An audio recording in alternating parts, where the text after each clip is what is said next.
never forget your first cleanup. Mine was a bathtub suicide, 3 days dead. The smell clung to my skin for a week. I still remember the way the blood curved around the drain, thick as syrup, black around the edges. That's what stays with you, not the gore, the little things, the details. I've done this job for 9 years. I don't flinch anymore. I don't gag. I don't ask questions. I just clean. So when the call came in at 3:44 a.m., flagged as high priority, I didn't think twice. Some incident on the 28th floor of a high-rise called the Maddox. Uptown, private client. Police had already cleared. All I had to do was suit up and sanitize the scene. I arrived just after 4:20, van idling below the cold glow of sodium street lamps. The tower loomed overhead like a mausoleum, windows tinted black, not a single light on. Even the doorman's station was empty, just a flickering monitor and the buzz of unfiltered air. I keyed into the lobby with the ViraClean pass. We have access to a lot of places people don't think about. That's the nature of contracts. Discretion, efficiency, no questions. The elevator whined all the way up, 28 floors of silence. I checked my gear twice: Tyvek suit, respirator, gloves, goggles, bleach sprayer, and a 6-foot body bag strapped to my shoulder. The air was heavy, but not in the usual way. It didn't smell like rot. It smelled like sickness, the copper tang of blood hanging in static-charged air. The hallway was abandoned. Plush carpet muffled my footsteps as I approached Unit 2811. Door ajar, lights off. I knocked out of habit. No answer. So I stepped inside. Blood everywhere, across the white walls in broad arcs, soaked into the carpet like rusted ink.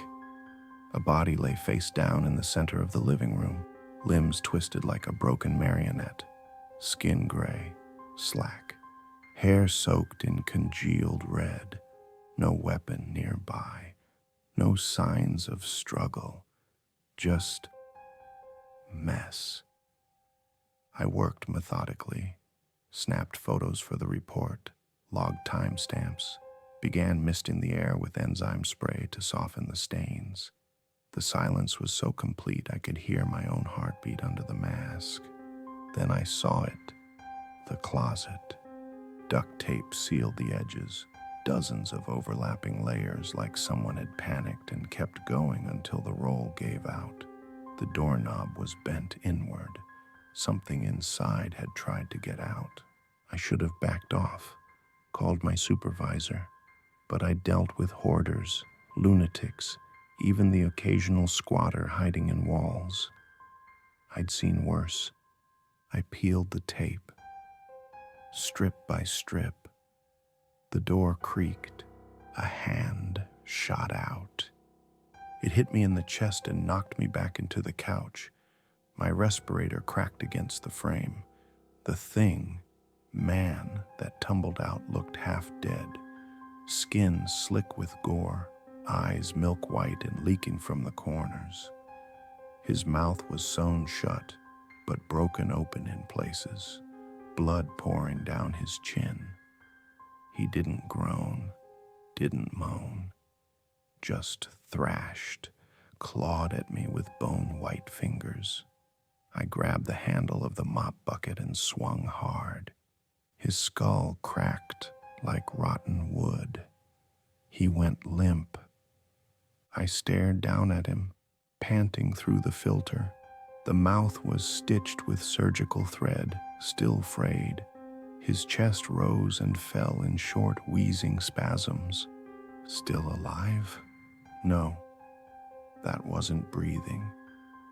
I bagged him, hands shaking, double-lined the zipper, cinched the straps, logged him in my app under undocumented adult corpse. potential homicide. The app flagged it as needing supervisor confirmation. A yellow triangle blinked on screen. Then I noticed it. The body bag I used wasn't standard issue. The tag at the foot read, Class Red, Biological Disposal, Property of ViraClean Solutions. Do not open without Level 3 clearance. We don't stock Class Red bags. I backed away slowly, went to the front door, and that's when I heard it. A thump, then a wet, dragging sound coming from the hallway.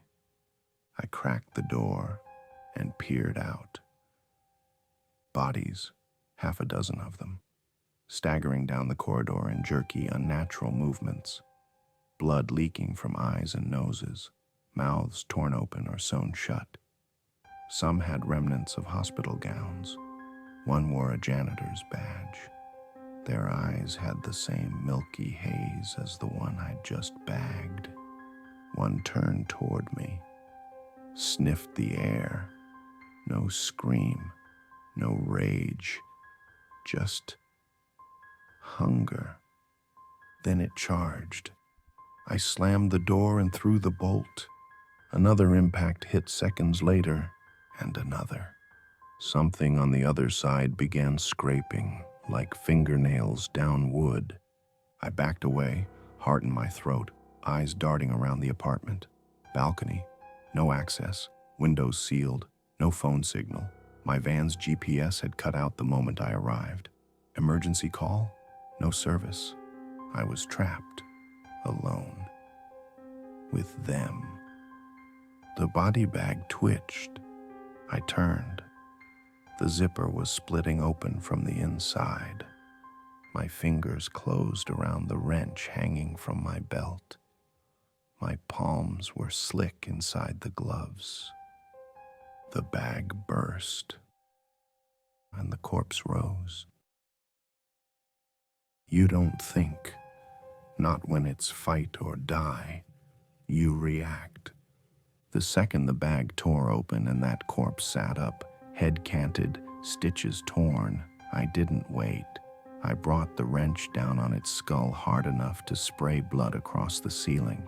It shrieked, not a moan, not a human sound.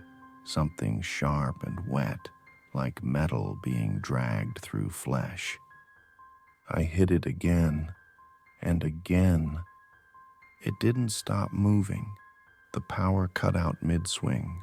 1 second I had white light humming overhead. The next, black silence. All I could hear was the blood rushing through my ears. That and movement outside the apartment door. Dozens of footsteps. Software slapping against wet tile. The infected. They'd gathered. I slammed the deadbolt, dragged the couch in front of the door.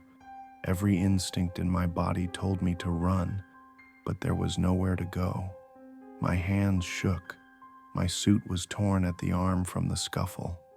I could feel the heat of my own blood mixing with something colder, soaking through the fabric.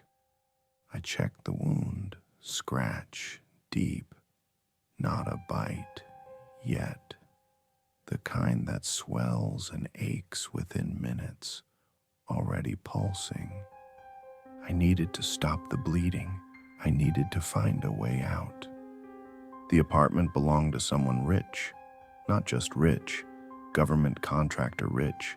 Clean lines, sterile furniture, no personality. But the home office was what tipped me off. 3 locked cabinets, 1 open laptop, and a mini fridge full of unmarked white vials.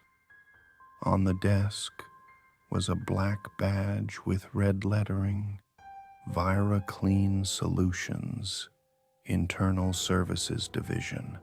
Name, Dr. E. Ramsey. Clearance level 3. No photo, just a barcode.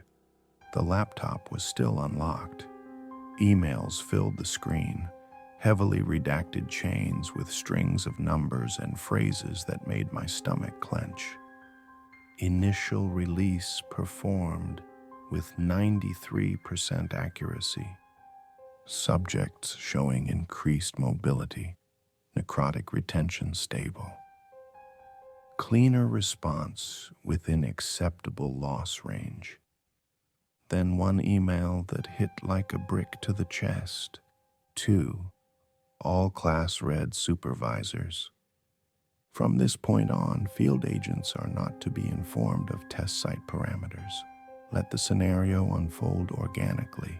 We want natural stress reactions, panic, decision fatigue, survival instinct. No interference until phase 1 is complete.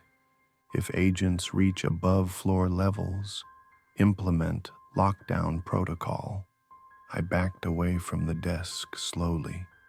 This wasn't a freak outbreak. This was the job. I'd been sent into a test site. A loud crack at the front door made me jump. The infected were slamming into it harder this time. I could see shadows under the threshold, shifting, twitching, too many legs, too many feet. One hand punched through the drywall by the hinge. Blackened fingers wriggled through like worms.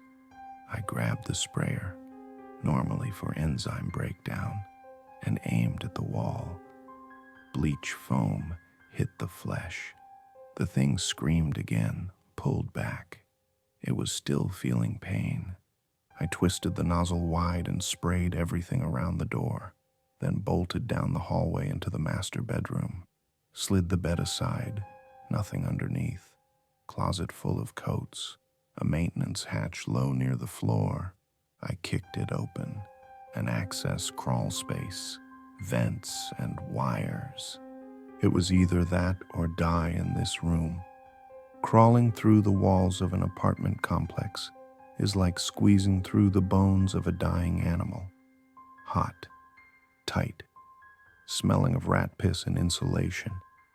I dragged myself forward by my elbows, wrench clenched between my teeth. Below me, chaos.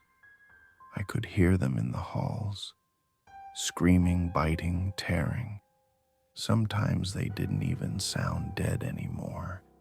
They sounded like they were enjoying it. I found a vent grate leading into a lower unit, carefully kicked it free and dropped down into the apartment below. A family had died here, parents on the couch, children in the hallway, torn to ribbons, eyes wide open. The TV was still playing, flickering static around a blue FEMA alert. No actual audio, just dead air. I moved quick, grabbed a knife from the kitchen, tied my suit sleeve with electrical cord to slow the bleeding, made my way to the unit door, and froze. The hallway outside was packed, at least 24 of them, shambling, twisting, some dragging others, feeding mid-stride. They didn't move like drunks now. They moved like animals, coordinated. They turned toward the door, just slightly, like they sensed me. I backed away. There was one place I hadn't checked. The utility shaft near the center of the building could lead to service stairs, maybe even an emergency access panel. I crawled back into the vent system, hard hammering. Halfway there, I passed a corpse in the ductwork, not just a body, a cleaner. Same Tyvek suit, same gear bag, face torn open, ID still pinned to the lapel, A. Wilson, field agent. I didn't recognize the name, but his bag, it was full of class red body tags, a tablet logged into an admin account, all jobs listed as closed, unrecoverable. Dozens of incidents, each one tagged with agent exposure, acceptable. Scenario controlled, proceed to phase 2. They'd done this before. To others, and we were never meant to walk out. I climbed back toward the original unit. There was nowhere else to go. The infected had moved down the stairwell. I could hear them scraping and gurgling in the dark. My scratch burned hotter now. My eyes ached. I hadn't blinked in minutes. I made it to the ceiling vent of 2811 and dropped down. The infected had made it inside. 4 of them, slumped, feeding. One turned, its mouth still sewn in an X, its head tilted sideways, and it smiled. There's a moment after the adrenaline crashes. When your body wants to sleep, your hands go numb, and the fear turns to something colder, acceptance. But I wasn't ready to die. Not yet. I stood in the wreckage of Unit 2811, blood drying on the walls, 4 corpses crumpled in pieces around me. My arm throbbed from the scratch. The veins near the wound were turning black. Infection was climbing like ivy. Still not bitten, I told myself. Still not bitten. Didn't matter. I was sweating through my suit, the world sliding sideways. Time was unspooling. I didn't know if it was minutes or hours since I dropped back in through the vent. My head pounded like I'd swallowed bleach. I staggered toward the window, pulled the curtain back. That's when I saw it. The city was gone. Not just this building, not just this block. All of it. From the 28th floor, I had a clear view down to the street and out toward the skyline. Everywhere, fires, dozens of them. Apartment buildings belching smoke. A school bus overturned near the intersection, doors open, passengers limping out or back in. A hospital down the avenue was overrun, the parking lot slick with movement, people running, falling, rising again. The dead swarmed intersections like ants. Hundreds, maybe thousands. Emergency lights still spun pointlessly on abandoned cruisers. A helicopter zipped past, low and fast, chased by shapes leaping between rooftops. In the distance, the power grid failed in waves, like someone flipping off sections of the city one neighborhood at a time. This wasn't a quarantine. This was the end. I tore myself from the window, panic rising again. I had to get higher, away from the infected, somewhere defensible, somewhere I could think. The stairwell was suicide, so I forced the maintenance elevator open with a fire axe from the hallway cabinet and climbed the shaft. Hand over hand, 30 floors up, nearly passed out twice. Blood from my arms smeared the cables. At the penthouse level, I pried the doors apart with shaking fingers and fell forward into a polished marble hallway. The infected hadn't reached here yet. Not yet. I limped toward the double doors at the end. Inside the penthouse was different, sterile, clean. Not like someone lived here, more like someone watched from here. Monitors lined one wall. Most had gone to static, but a few still cycled through feeds of different floors. Empty halls, flickering stairwells, bodies twitching. On one screen, I saw myself, blurry and swaying, climbing into the elevator shaft minutes before. They were watching me. A polished steel case sat on the coffee table, marked with the red helix symbol I'd seen on the body bags. ViraClean Solutions, Contingency Kit. Internal Services Division, Lazarus Field Trial.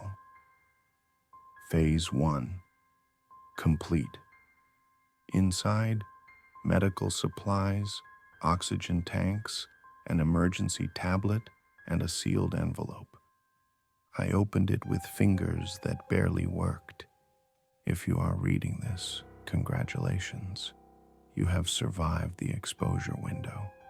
Vital sign logs indicate you performed above baseline compared to previous agents.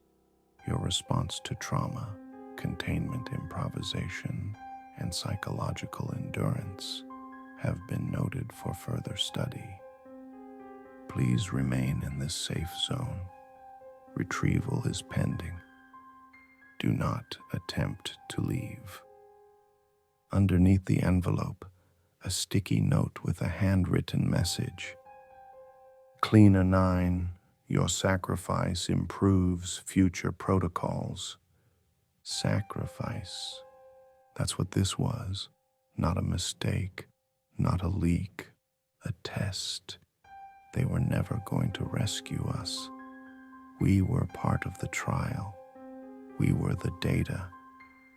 Every cleaner sent into these buildings, given just enough gear, just enough training, just enough time to fail in interesting ways. ViraClean wasn't cleaning up the outbreak. They were studying it. And now I was dying, bleeding out in a corporate penthouse, my blood thick and black, brain cooking behind my eyes. Every sound was warping. The building felt like it was breathing. I stumbled toward the bathroom, splashed water in my face, looked in the mirror. My pupils were dilated. My gums were bleeding. My fingers trembled as I peeled back the sleeve of my suit. The veins on my arm were pulsing black, almost moving. I felt them creeping toward my heart. I sat down on the tile floor and waited. I don't know how long I was there. An hour? 10? Eventually, a voice crackled over a hidden speaker in the ceiling. Calm, female, synthetic. Specimen 9, congratulations. Phase 1 concluded. Elapsed time, 23 hours, 46 minutes. Immune system response at 28%. Cognitive stability, degraded. Containment successful. Termination authorized. The door locks clicked, and I heard them on the floor below, climbing. If you find this, don't trust the vans. Don't trust the cleanup crews. Don't trust anyone with a clipboard and an ID badge. They started this, and I helped. If you're still breathing, go ahead and like the video. Subscribe if you dare. There are plenty more nightmares waiting for you. And whatever you do, don't forget to ring the bell. It's the only way you'll hear the warnings in time.